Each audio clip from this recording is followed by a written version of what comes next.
And there is that concern that, as I say, has gone, I think, from worry into anger, because it's now part of a broader conflict between clubs and the footballing authorities.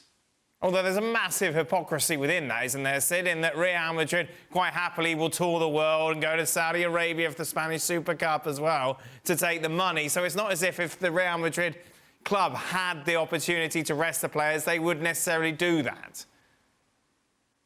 No, absolutely. And of course, this is part of a much broader debate that we could have, Dan, about the nature of the fact that players are playing too many games. But which games are they playing? How often are they playing? Who's responsible for this, the club or the federations? And you do get the feeling, don't you, when you see some of the arguments, that essentially what everybody seems to want is the same thing, that we reduce the load on the players, that we take some of the pressure off, that we give them some of the breaks.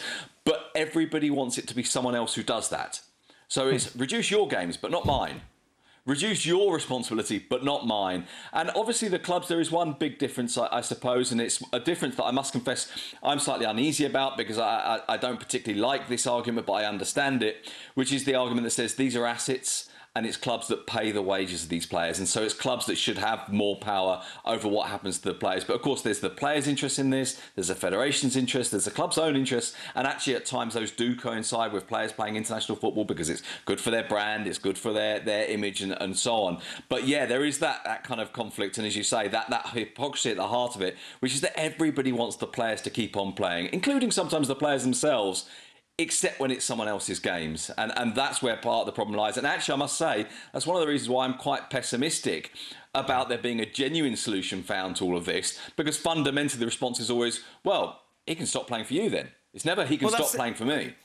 That's it, isn't it? So, like, my next question would be, well, nothing's going to change, is it? And there's no suggestion that it will, because we've discussed this for so many years, the FIFA virus that's been around during international break, because, as you say, everyone is just pointing the finger at everybody else.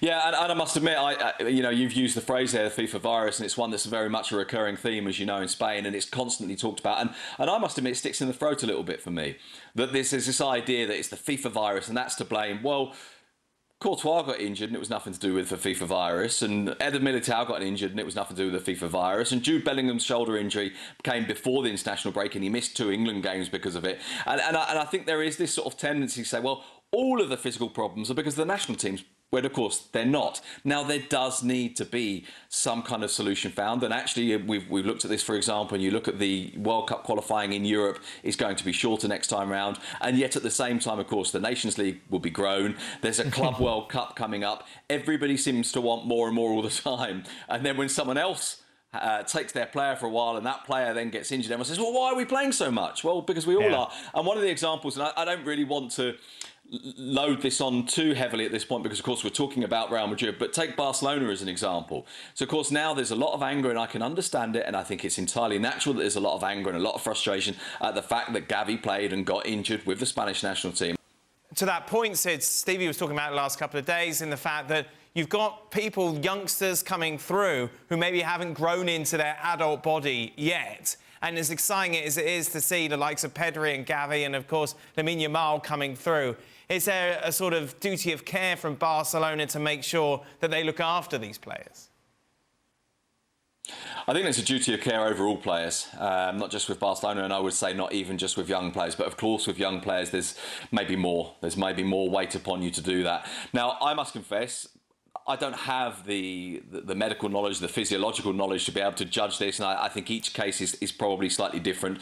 But there is that worry, isn't there? And we're listening to the former Spain coach this week, Javier Clemente, talking on Spanish radio about how these are quite often still kids, not just kids in terms of the age on their passport, kids in terms of their physical development, that maybe they don't yet withstand some of the pressures of this, that there's a psychological burden which is greater. I think I'd be reluctant to say blanket, as a kind of a blanket answer, say, right, young players, don't play them so much, because I think each case is slightly different, and older players get injured too. But I certainly do think that it's something that needs to be borne in mind.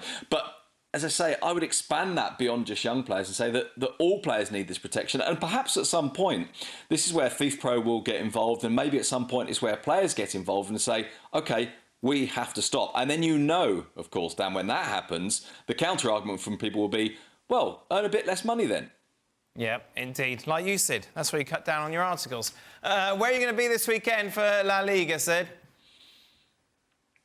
Well, I'm going to be in Madrid, but that only gives you a part of the answer because you have Rayo Vallecano playing at home against Barcelona, you have Getafe playing at home against Almeria, and you have Atletico Madrid playing at home against Mallorca, all on the same day. Now, I suspect that Getafe against Almeria, I might only be able to see half of that game in order to get to Atletico in time.